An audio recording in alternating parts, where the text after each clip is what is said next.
Welcome back to our 5th standard science online class, my dear students. In the previous class, we completed lesson 11. Today, in this session, we are going to learn about lesson 12, light and shadow.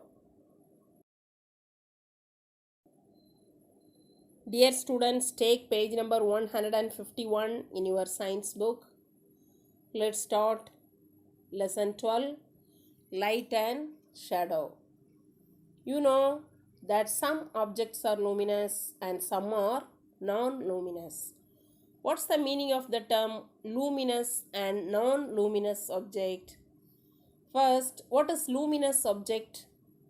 Luminous objects are objects that can emit light energy by themselves are known as luminous objects. Some examples are given in this picture. Look at the picture. Then, what is non-luminous object? Non-luminous object means objects that cannot emit light energy by themselves are known as non-luminous objects. Some examples are given in this picture. Look at the picture.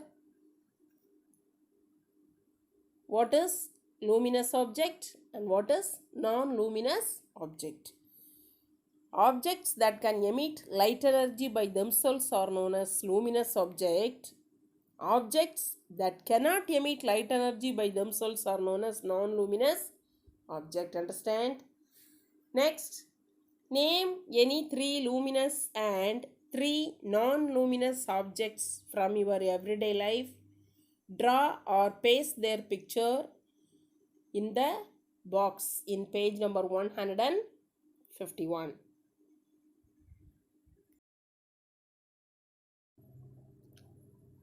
Dear students, take page number 152, materials and light. Look at the picture given. Different materials allow different amounts of light to pass through them. Materials can be grouped based on the amount of light they allow to pass through them. The materials can be grouped into 3 types. What are they? First one, transparent materials. Second one, translucent materials. And third one, opaque materials. First, let's see what is transparent materials. What is transparent materials? Look at the picture. The first picture is a transparent material. Materials that allow all the light to pass through them are called transparent materials.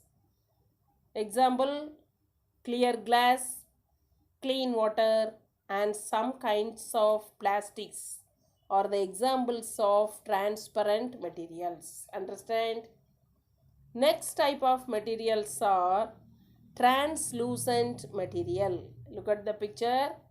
Translucent materials. What is translucent materials? Materials that allow some amount of light to pass through them are called translucent materials. Example, colored glass, dirty water, and a sheet of paper rubbed with oil. These are the examples of translucent materials. Next, third type of materials is opaque materials. What is opaque materials? Materials that completely block light are called opaque material. For example, mud, wood, and mirror, a glass coated with a metal film on one surface. These are the example of opaque materials. What are the 3 types of materials?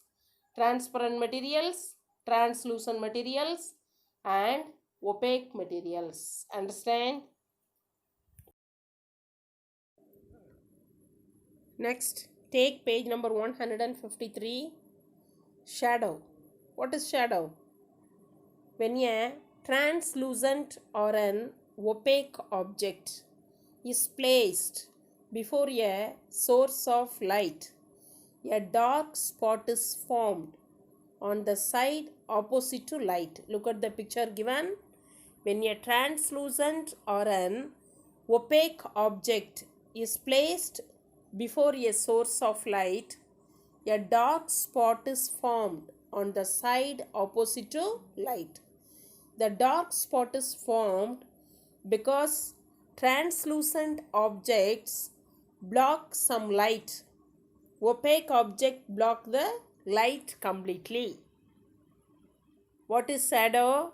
The dark spot formed by a translucent or an opaque object when it blocks light is called a shadow. Look at the picture.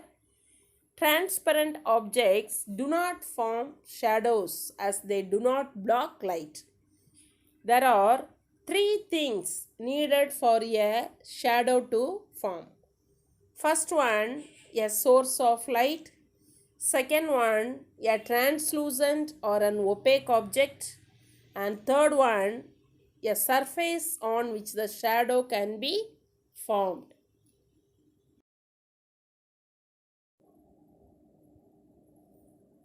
Next, features of a shadow. A shadow has the following features. A shadow is formed on the opposite side of the light source. For example, look at the picture given. If you are facing the light, your shadow will be formed behind your back. If your back is towards the light, your shadow will be formed in front of you. Look at the picture. If your back is towards the light, your shadow will be formed in front of you. A shadow is black even when the object is of any other color. A shadow shows only the shape or outline of the object, not the details. The size of a shadow depends on the distance between the object and the source of light. It also depends on the distance between the object and the surface where it is formed.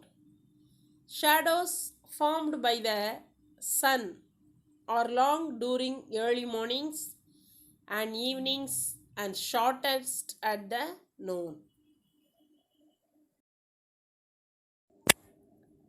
Dear students, today in this session we completed lesson 12. Write down the homework. Read lesson 12, Light and Shadow. Thank you, dears.